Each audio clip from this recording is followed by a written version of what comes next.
रिया अपनी मम्मी सुमन और पापा विनोद के साथ दिल्ली में रहती थी।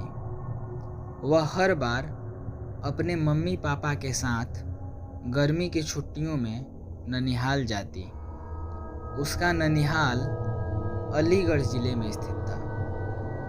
एक बार की बात है, रिया के स्कूल की छुट्टियां पड़ चुकी थी। रिया और सुमन ननिहाल जाने के लिए तैयार थे। विनोद के ऑफिस में काफ़ी काम होने की वजह से शाम को छुट्टी मिल पाई। दिन ढल चुका था।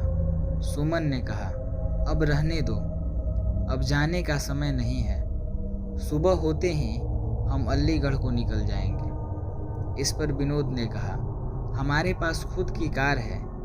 दिन ढल गया तो क्या हुआ, हमें कौन सा वाहन बदलना है। रिया भी अब जिद करने लगी, मम्मी अभी चलो ना, मुझे अभी नानी के घर जाना है। रिया और विनोद के बहुत जिद करने पर सुमन जाने के लिए तैयार तो हो गई, लेकिन अंदर ही अंदर ना जाने क्यों उसका मन घबरा रहा था। अब रात हो चुकी थी और इन लोगों की गाड़ी सड़क पर चले जा रही थी। रात की वजह से सड़क पर वाहनों का आना जाना कम हो गया था। विनोद कार चला रहा था। सुमन और रिया पीछे की सीट पर बैठे थे। जिस गांव में उन्हें जाना था वह गांव अलीगढ़ से करीब 20 किलोमीटर आगे था। वह अलीगढ़ पहुंच चुके थे। आगे का रास्ता कच्चा और सुनसान था।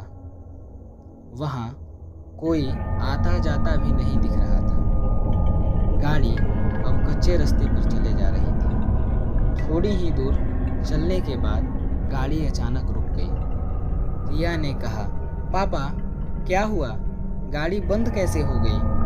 विनोद ने कहा, पता नहीं बेटा, उतर कर देखता हूँ। सुमन ने कहा, जल्दी देखिए और यहाँ से चलिए, कितना सुनसान रास्ता है, मुझे तो कुछ ठीक नहीं लग रहा। गाड़ी से उतरकर विनोद ने गाड़ी के बोनट को खोल कर देखा, लेकिन गाड़ी में कहीं कोई कमी नहीं दिखी। वह कार के अंदर आकर बैठ गया और कुछ सोचने लगा। तभी सुमन ने कहा, क्या हुआ, चलिए ना। विनोद अभी भी कुछ सोच रहा था। फिर सुमन ने रिया के पापा के कंधे को पकड़ा और जोर से हिलाया। कहा, क्या हुआ, क्या सोचने लगे। मैं कह रही हूँ चलिए यहाँ से, मुझे बहुत अजीब सा महसूस हो रहा है। एक तो सुनसान रास्ता, ऊपर से रात, जल्दी चलिए। तब विनोद ने कहा, मैं ये सोच रहा हूँ कि गाड़ी में कोई खराबी नहीं है, फिर गाड़ी रुक क्यों गई। देखिए, क्या पता गाड़ी स्टार्ट हो जाए। तब विनोद ने गाड़ी स्टार्ट करने के लिए चाबी घुमाई और गाड़ी स्टार्ट हो गई। अब कार दोबारा उस रात के अंधेरे को चीरते हुए फिर आगे बढ़ने लगी। अभी थोड़ी ही दूर कार चली थी कि रिया चिल्लाई, मम्मी। एकदम से विनोद ने कार को रोका। दोनों ने रिया से पूछा, क्या हुआ बेटा, चीखी क्यों।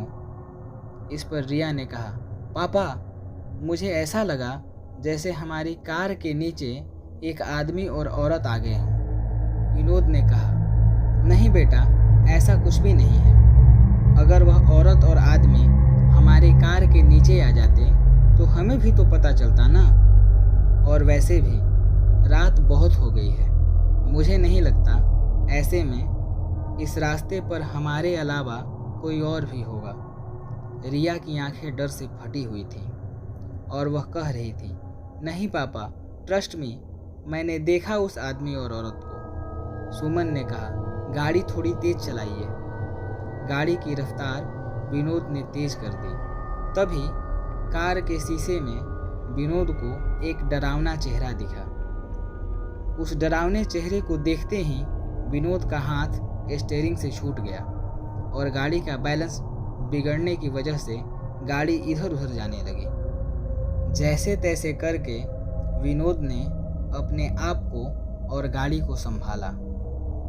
तभी सामने एक औरत और आदमी दिखाई दिए जो गाड़ी रोकने का इशारा कर रहे थे, लेकिन विनोद ने गाड़ी नहीं रोकी, बल्कि गाड़ी की रफ्तार और तेज कर ली, क्योंकि अभी तक तो वह रिया की बातों पर विश्वास नहीं कर रहे थे।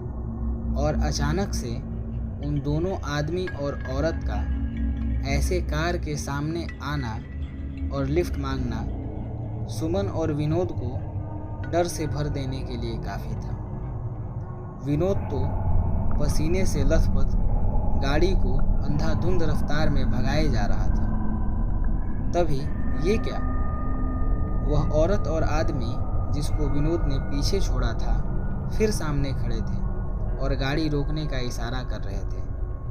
अब तो उन तीनों की जान मुंह में आ गई। अचानक सुमन का फ़ोन बजा। हेलो, कौन?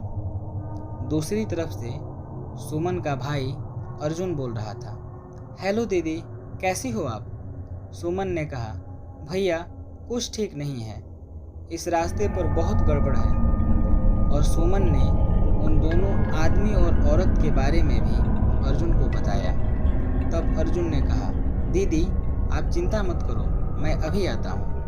और 10-15 मिनट के बाद ही अर्जुन वहाँ रास्ते पर खड़ा था। विनोद ने गाड़ी रोकी और कहा, अच्छा हुआ अर्जुन तुम आ गए, पता नहीं क्या हो रहा था हमारे साथ, कुछ समझ ही नहीं आ रहा था। अर्जुन ने कहा, कोई बात नहीं जीजाजी, मैं आ गया हूँ ना, अब आपको कोई प्रॉब्लम नहीं होगी। अर्जुन भी अब कार में बैठा और कार घर की तरफ चल दी। अब तो मानो सुमन, विनोद और रिया का डर अर्जुन के आ जाने से हवा सा हो गया था। अब सब लोग घर पहुंच चुके थे। अर्जुन ने कहा, लाइए जीजाजी, कार की चाबी मुझे दीजिए, मैं पार्क करके आता हूँ, आप अंदर जाइए। विनोद ने कहा, ठीक है, और चाबी अर्जुन को दे दी। जैसे ही रिया और उसके मम्मी पापा ने घर में एंटर किया, तीनों चौंक पड़े। घर में सब लोग रो रहे थे और सामने किसी की लाश पड़ी थी। यह देखकर सुमन और विनोद दंग थे कि क्या हुआ है घर में, और हमें अर्जुन ने कुछ बताया नहीं। सुमन की माँ ने रोते हुए सुमन से कहा, बेटा तेरा भाई अर्जुन अब इस दुनिया में नहीं रहा। इतना सुनते ही सुमन, विनोद और रिया के पैरों तले जमीन खिसक गई। सुमन को विश्वास ही नहीं हो रहा था, क्योंकि जो भाई घर के बाहर तक उसके साथ था, घर में उसकी लाश पड़ी हुई थी। यह देखने के लिए कि कहीं यह मेरा वहम तो नहीं, सुमन ने अर्जुन के चेहरे से कफन हटाया। हाँ, यह सच था, सामने जो लाश पड़ी थी वह अर्जुन की ही थी। सुमन के पिता ने बताया कि रात 9 बजे अर्जुन अपनी बाइक से घर आ रहा था। तभी उसकी बाइक को एक ट्रक ने जोरदार टक्कर मारी, जिससे उसके सर में चोट आई और मौके पर ही उसकी मौत हो गई। अगर अर्जुन मर चुका था तो जो बाहर था वह कौन था? दोस्तों, कभी कभी ऐसा होता है कि हमारे अपने हमसे दूर जाने के बाद भी किसी न किसी वजह से जुड़े रह जाते हैं। जैसे घर के किसी सदस्य में मरने वाले का हद से ज़्यादा प्रेम वजह हो सकता है। इसी तरह की डरावनी और अच्छी कहानियों को सुनने के लिए हमारे चैनल को सब्सक्राइब करें, लाइक और शेयर करना ना भूलें। धन्यवाद।